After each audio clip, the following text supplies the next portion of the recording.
Toshkentga ham bo'jak davolanibsiz. Mana shu ertaga bo'lib kelyapsiz, to'g'rimi? Mana shu Toshkentda 3 ta joyda davolandim. hamma joyga boryapsizlar-ku. Zafar akaga ham davolaydi. Siz o'ylayapsiz, bitta doktorga borsam, nina qo'yib, yo bo'lmasa ukol qilib, balobot qilib, mani gapirib yuboradi deb o'ylayapsiz-da. To'g'rimi? Shunday o'ylayapsizmi?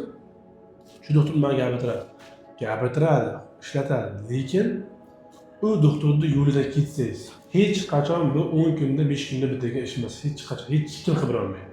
Xudo qilmasa, boshqa hech kim qila olmaydi. Bu sizga bitta yo'l tanlanadi. Institutlarda shunaqa. Masalan, 10 kun davom bo'lib o'rganib chiqamiz shuni.